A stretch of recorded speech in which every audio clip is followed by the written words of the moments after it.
Good morning, everyone. It's Sunday morning, January 27th. Yep, still wearing the deer. We're still going on. Yeah, talking about last night's games, we had a little bit of everything. Starting off with just an absolute blowout. Not sure what happened here. If your name is Anton Borodkin, um, I hope you have selective amnesia. Um, all right, so yeah, Danbury rolls. They start off 7-0. Scored the first 7 goals, and they hold off the Wolves 9-3, despite being outshot by 10 shots. Yeah, Watertown 53 shots on the night, but McCollum saved 50. Borodkin saved 34. So yeah, our game-winning goal. We haven't said Vadim Furlov's name in quite a while. He's been a little bit quiet the last few games, and he broke out with a couple goals yesterday.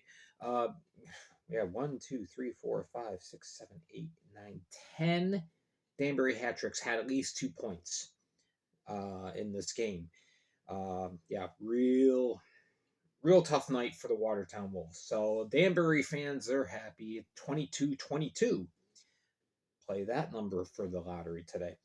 Um, but yeah, shots 13 for the Wolves in the first, 20 for Danbury in the first, and then the second, the Wolves outshot Danbury 23-14, 17-9 in the third.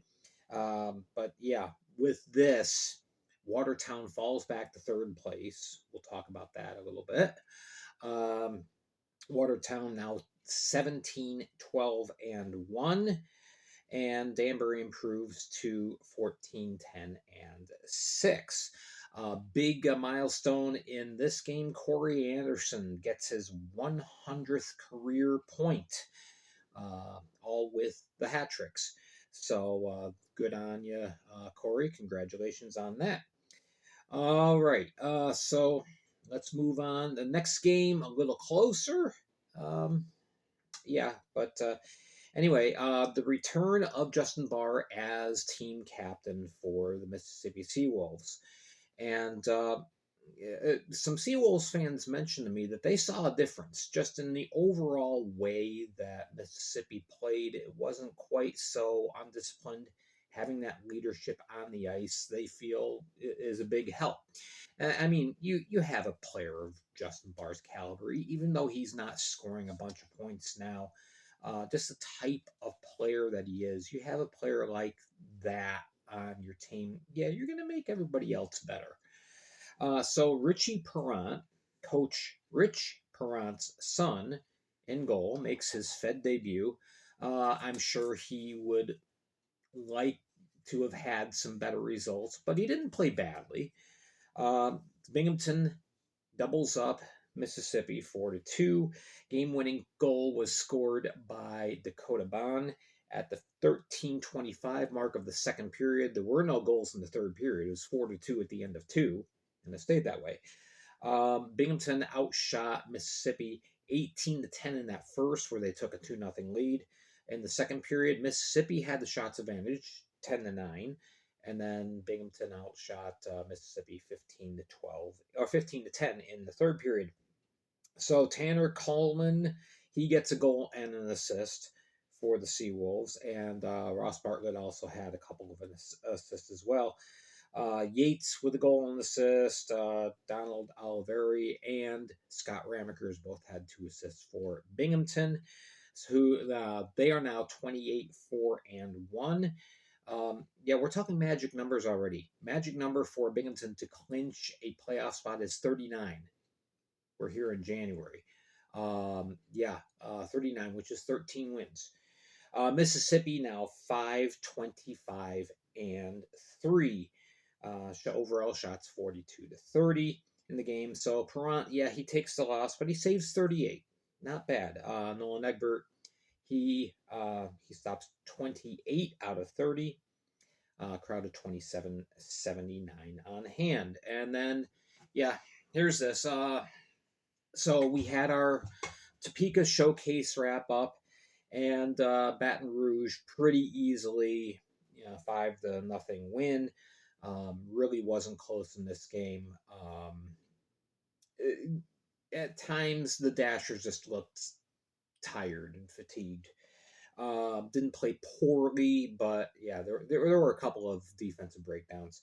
But for Baton Rouge, it's Dmitry Kuznetsov with the game-winning goal at 2:32 of the second period. Brendan Colgan stops 30 of 31. Oscar Walgren, he stopped 40 of 44. Of course, there's 45 shots on goal for Zydeco. Yeah, down 4-1 with just over a minute left. Dashers decided to pull the goaltender. I don't know if maybe Coach Chassot wanted to work on a drill. Everybody's going, why do you pull the goaltender there? I don't know. Maybe that was a thought. It's like the game's done. We know we're losing. Let's see if we can work on some setups with extra attacker. I don't know. That's only a guess. But anyway, shots on goal 19-6 in the first period for the Zydeco, 17-11 in the second, and then the Dashers had the shots advantage in the third, 14-9. Excuse me, crowd of 3,094 on hand, which means over the 2 days, the announced crowd, the attendance in the Stormont Vale Event Center, Landon Arena, was 6276. I think that's a very good showing, and that I think that validates the faith that the FPHL put in the Topeka market with placing a team there next year. Hopefully, we can get a travel partner for Topeka because it's a long way to Danville and it's a longer way to everywhere else. For this game, the big scorer, Narek Alexanian, gets a hat trick, including the empty net goal, plus an assist. So he had 4 points in the night. Tyler Larwood, what a weekend he had. Goal and assist for him. And Jake Cox had 3 assists. The lone goal by the Dashers scored by Bodan Zinchenko. So now Baton Rouge is 21-7-4, and the Dashers, they're at 26. They have 2 opportunities next weekend in Topeka to try and avoid tying the Delaware Thunder for that all-time loss mark. So there we go with that board. All right, and we see some zeros on the board here. Carolina easily dispatches of the Hudson Valley Venom.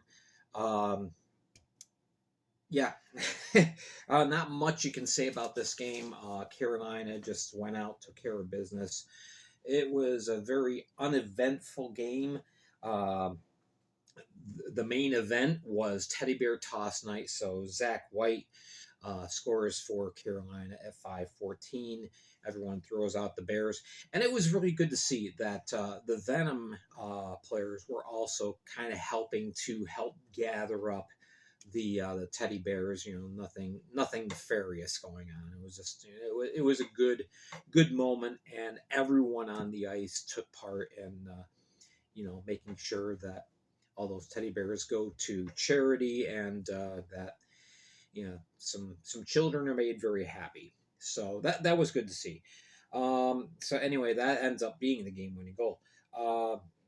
Jan Salat gets a tip on the power play, 11:49. A beautiful shot from Yuri Pastuka. Pastuka playing in his 400th career Fed game, another milestone, and then gets an assist to boot. In the second period, it's Vladislav Pavlov getting his first goal of the year. Of course, he hadn't played before this weekend, so Pavlov gets on the board. Very good player that the Thunderbirds were able to pick up. In the third period, it's Danik Druin scoring at 7:47. And then Roman Kramer scores in the power play at 16:31. Mario Cavallari stops 26 of 26. Not many tough saves he had to make. He had to come up big a couple times, but for the most part, pretty routine night. So Mari-O gets to level 5, and in Mario World there, 5th shutout on the year. Yes, I know. The Fed site says 6. It's 5. Anyway, we've been over that before. I'm not going to rehash that. So, yeah, Sokolov in net for the Venom stops 39 of 44. And there you go. Cavallari now 53 career wins, plus 7 career shutouts. So nice career that Mario's had. The Venom fall to 7, 15, and 2. And then the Carolina Thunderbirds are now 27 and 3. They hold on to first place, even though that lead is razor thin over second place Baton Rouge. Crowd of 3153, which is a sellout at the Fairgrounds Arena. So good night there for the home team. Not so much could be said about the Columbus game. Good crowd on hand, 37-43. I tell you what, I think the crossbar and the post made more saves than both goalies. Not really. That is quite the exaggeration. However, both teams hit the post or crossbar numerous times. I believe, if I didn't officially take count, but just kind of playing the game back in my mind, I think it was five times that the River Dragons hit iron, and 3 at least for Athens. So yeah, crazy. Nobody could find a net. We go all the way through the game. Rosenzweig, he holds down the fort in the first period. Had to make several grade A chances. Columbus, the offense was buzzing. They just couldn't get it by Josh Rosenzweig. So yeah, shots are 13-8 in that first period. But of those 13 shots, I would say 9 of them were grade A chances for the River Dragons. Second period, game starts to get a little chippy. There's a there's a penalty box parade that goes throughout the second period and throughout the third period as well. Both teams had at least 2 5-on-3 opportunities, failed to convert. Go into overtime, and the River Dragons thought they caught a break. 2-minute minor to Athens with just a minute 23 left, but Rosenzweig holds on the fort, stopping 6 shots on goal in the overtime period.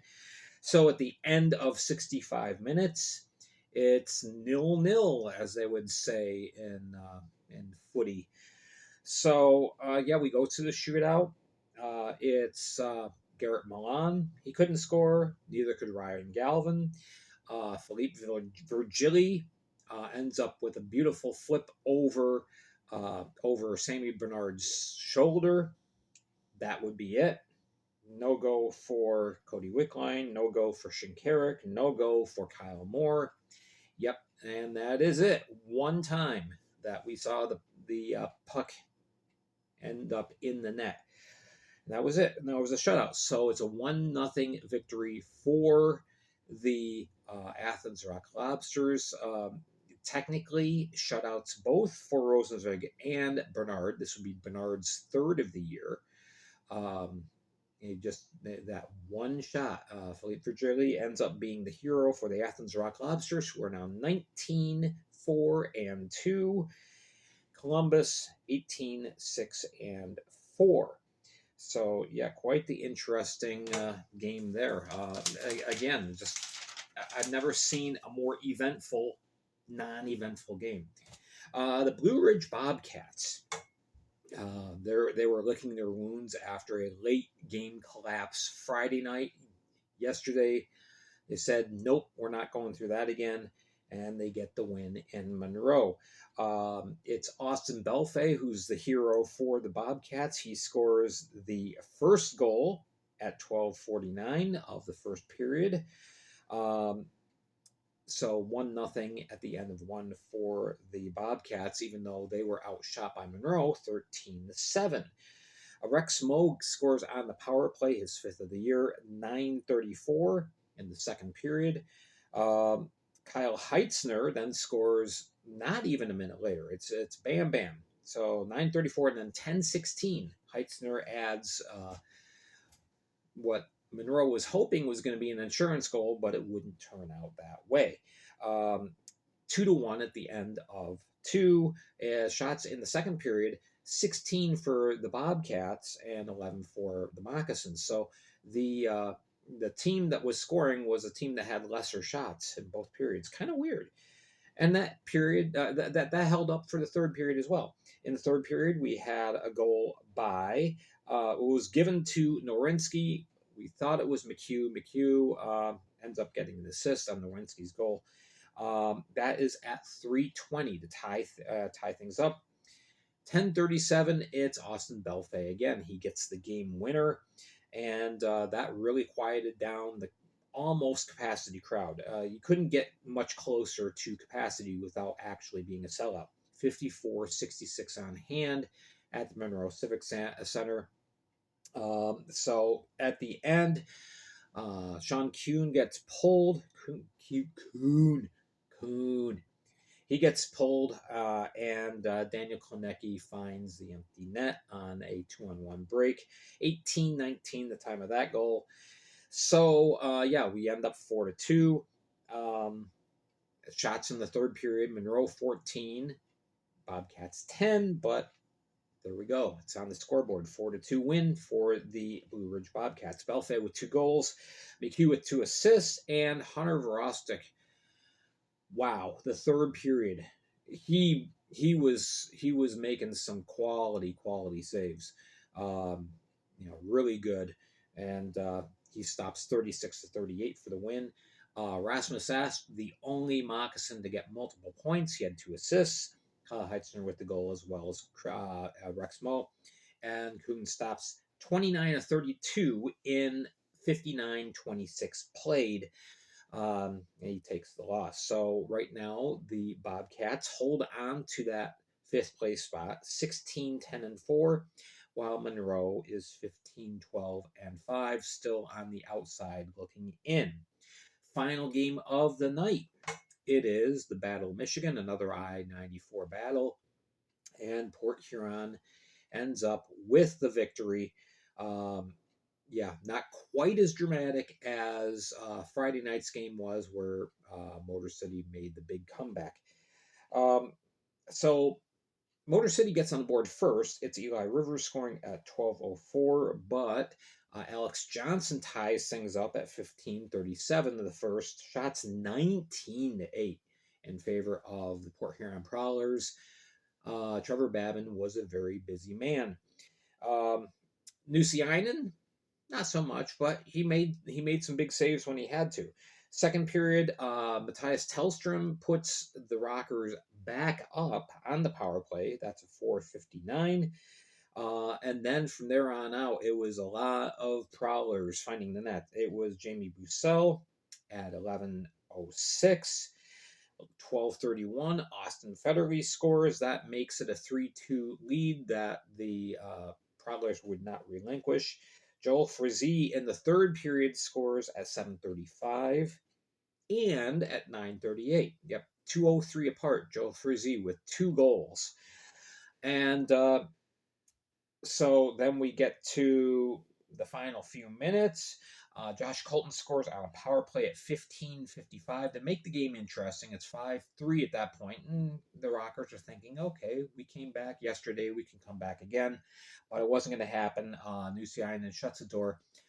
Joel Frizzy took 2 150-foot shots, just missed the net to the left, and then the right for a couple of icings. So he was trying for that Hattie, and just came inches away twice. So for the game, Josh Colton, a goal and an assist, and the same for Matthias Tellstrom. Trevor Babin, 29 saves and 34 shots. For the Prowlers, you had Joel Frizzy with the 2 goals, Austin Federley and Alex Johnson both had a goal and assist, and Reggie Millette also contributed 2 apples. Nusiainen stopping 25 of 28 for the win. Good crowd, 1825 on hand in McMorran Place, making the place very loud. So the Rockers, they're holding on to that fifth place spot in the Empire, but they are 12, 17, and 2, while Port Huron vaults themselves back into second place with a record of 17, 12, and 4. And there you go. There are our games. There are 2 games today, this afternoon. Remember, the start for the Carolina Hudson Valley game is at Carolina, and it's 2:05 puck drop. The other game, Binghamton playing the last of the 3 and 3 in Mississippi. That will be at 4:05 Central, 5:05 Eastern. So there's your puck drops. We will recap the games tomorrow on the Flash Audio Network. I will have a short video with the stars and standings that we'll post in the morning, and then we'll do our Flash Audio Network presentation. So busy morning for me, all before getting to work at 6 a.m. So, all right, thank you so much for tuning in. I appreciate all you guys watching and for all your support. Make sure you're following me, you're subscribed here on YouTube, on the Flash Audio Network, and of course on Facebook. All right, you guys have a wonderful day, and we will talk to you very soon.